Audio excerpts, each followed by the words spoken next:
Hello friends, आज हम लोग ज्योग्राफी पढ़ेंगे। पर उसके साथ हमने एक न्यू चीज़ स्टार्ट की है कि हम डेज भी याद करते जाएंगे। तो 2 फरवरी को मनाया जाता है वर्ल्ड वेटलैंड डे, जिसकी थीम थी वेटलैंड्स एंड वाटर इस बार। तो वेटलैंड्स क्या होते हैं? जहाँ पे लैंड और वाटर एक साथ आके मिलते हैं, तो वहाँ पे दलदली जैसी भूमि होती है, उसको हम वेटलैंड्स कहते हैं। वेटलैंड्स हमारे इकोसिस्टम के लिए इंपॉर्टेंट होते हैं, क्योंकि ये हमारे जो वाटर होता है उसको क्लीन करते हैं, साथ में ये बर्ड और अदर स्पीसीज के लिए फूड प्रोवाइड कराते हैं। तो ये इसीलिए 2 फरवरी को मनाया जाता है वर्ल्ड वेटलैंड डे। तो हम अपना ज्योग्राफी का टॉपिक देखेंगे, इंडियन ओशन डाइपोल और रिट्रीटिंग मानसून। जब मानसून लौटता है तो उसको कहते हैं रिट्रीटिंग मानसून। 1 सेकेंड फ्रेंड्स, ये देखिए हमारा ये इंडिया है। ये हम यहाँ पर आता है हमारा अरब सागर, अरेबियन सी, और यहाँ आता है बे ऑफ बंगाल, बंगाल की खाड़ी। तो जब हमारे अरब सागर का टेम्परेचर बे ऑफ बंगाल के टेम्परेचर से ज़्यादा हो जाता है, कि मतलब हमारे अरब सागर का जो टेम्परेचर है वो बे ऑफ बंगाल के नॉर्मल टेम्परेचर से ज़्यादा हो जाता है, मतलब यहाँ का पानी गर्म है, यहाँ का पानी ज़्यादा ठंडा है। तो आप देखिए यहाँ हमारा लो प्रेशर स्ट्रांग हो जाएगा और यहाँ हमारा हाई प्रेशर बन जाएगा। ठीक है, तो मैंने आपको बताया था यहाँ से हमारे इंडिया की तरफ वो व्यापारिक पवनी ट्रेड विंड्स आती हैं नमी लेकर। तो जब लो प्रेशर स्ट्रांग होगा तो ये ज़्यादा पहुँचेंगी और इधर पे बारिश हमारे इंडिया में ज़्यादा होगी। तो ये हमारे मानसून के लिए पॉजिटिव होता है। ठीक है, जब इधर का टेम्परेचर वार्म होता है अरेबियन सी का, तो ये पॉजिटिव होता है और इससे हमारे इंडिया में बारिश ज़्यादा होती है। तो इसको कहते हैं पॉजिटिव इंडियन ओशन डायपोल। तो देखिए, सकारात्मक हिंद महासागरीय डायपोल की स्थिति में उष्ण कटिबंधीय पश्चिमी हिंद महासागर अरब सागर का तापमान पूर्व हिंद महासागर के सामान्य तापमान से अधिक होता है, मतलब बे ऑफ बंगाल की खाड़ी जो है, बंगाल की खाड़ी से ज़्यादा होता है। तो यह भारतीय मानसून के लिए अनुकूल परिस्थिति का निर्माण करता है। क्यों? क्योंकि मैंने आपको बताया अरेबियन सी का जो है टेम्परेचर ज़्यादा हो जाता है, वहाँ लो प्रेशर हो जाता है, तो हमें ट्रेड विंड से ज़्यादा नमी मिलती है और ज़्यादा बारिश होती है। तो ये पॉजिटिव है। अब देखते हैं नकारात्मक हिंद महासागरीय डायपोल क्या होता है।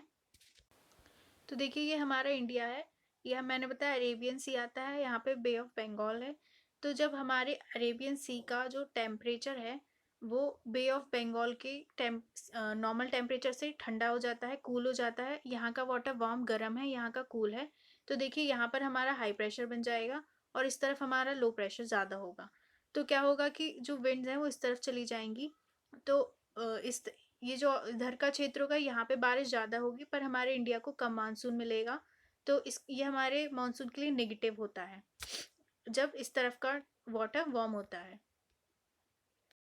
तो देखिए, नकारात्मक हिंद महासागरीय डायपोल की स्थिति में उष्ण कटिबंधीय पश्चिमी हिंद महासागर का तापमान सामान्य से कम तथा उष्ण कटिबंधीय पूर्वी हिंद महासागर का तापमान सामान्य से अधिक हो जाता है।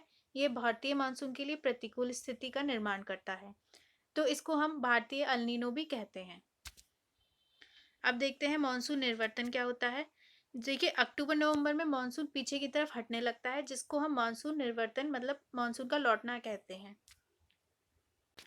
मैंने ये आपको पुराने वीडियो में कई बार समझाया हुआ है कि सितंबर के अंत में सूर्य का दक्षिणायन होने लगता है, मतलब जो हमारा सन है वो साउथ पे मकर रेखा की तरफ सीधी सनलाइट पड़ती है, तो उस तरफ का क्षेत्र वार्म होगा और हमारे नॉर्थ का क्षेत्र कूल होगा। तो गंगा के मैदान पर निर्मित निर्मित निम्न वायुदाब की पेटी भी दक्षिण की ओर खिसकना आरंभ कर देती है, मतलब हमारा जो ITC है, लो प्रेशर का क्षेत्र, वो भी साउथ की तरफ मकर रेखा की तरफ चला जाएगा, जिसके कारण दक्षिण पश्चिम मानसून कमजोर पड़ने लगता है। ऑब्वियसली लो प्रेशर की तरफ हवा जाएगी मकर रेखा की तरफ, साउथ की तरफ, तो हमारा जो मानसून है वो कमजोर पड़ने लगता है। मानसून निर्वर्तन के समय आकाश स्वच्छ हो जाता है, मतलब हमारा उस समय जो आसमान होगा आपको साफ दिखेगा सितंबर अक्टूबर के आसपास, और तापमान बढ़ने लगता है। लेकिन जमीन अभी भी नमी धारण किए रहती है, मतलब हमारा जो है इंडिया का टेम्परेचर बढ़ जाएगा, लेकिन बारिश हुई है इतनी जुलाई सितंबर में, तो जमीन में अभी भी नमी रहेगी और आर्द्रता रहेगी। तो इन दोनों के रहने के कारण क्या होता है, जो हमारा मौसम होता है वो कष्टकारी हो जाता है। उस समय बहुत, आपने देखा होगा सितंबर अक्टूबर के बाद बहुत उमस हो जाती है, उमस भरी गर्मी हो जाती है। तो उस समय हमारे थोड़ा इस तरीके का मौसम हो जाता है खराब। मानसून के निर्वर्तन के समय उत्तर भारत में मौसम शुष्क रहता है, मतलब हमारे नॉर्थ इंडिया में जो मौसम होगा वो ड्राई मौसम हो जाएगा, जबकि प्रायद्वीपीय भारत के पूर्वी भागों में वर्षा होती है। मतलब प्रायद्वीपीय भारत, उड़ीसा, आंध्र प्रदेश और तमिलनाडु के पास हमें वर्षा होगी।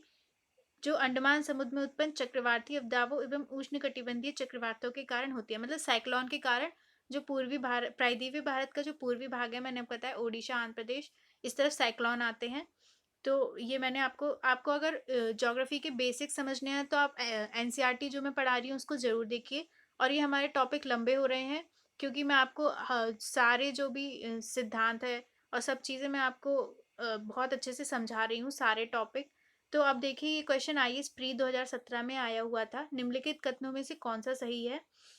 इंडियन ओशन डाइपोल की जो घटना होती है वो उष्ण कटिबंधीय पश्चिमी हिंद महासागर एवं उष्ण कटिबंधीय पूर्वी प्रशांत महासागर के बीच सागर पृष्ठ तापमान के अंदर से विश्लेषित होती है। तो देखिए, पहले में है प्रशांत महासागर। मैंने आपको बताया ये तो इंडियन ओशन में होती है, तो इसमें प्रशांत महासागर कहाँ से आ गया? तो ये वाला जो हमारा पहला है वो गलत हो गया। और सेकंड है इंडियन ओशन डाइपोल मानसून पर अल नीनो के असर को प्रभावित कर सकता है। Of course low pressure high pressure अगर ज़्यादा और कम होगा तो वो अल नीनो को भी इफेक्ट करेगा। तो इसके लिए इसका सेकंड जो था ऑप्शन वो सही था। आई होप ये टॉपिक आपको बहुत अच्छे से समझ में आए होंगे। प्लीज़ इन वीडियो को शेयर ज़रूर करिए और स्टूडेंट्स तक पहुंचाइए। And thank you so much.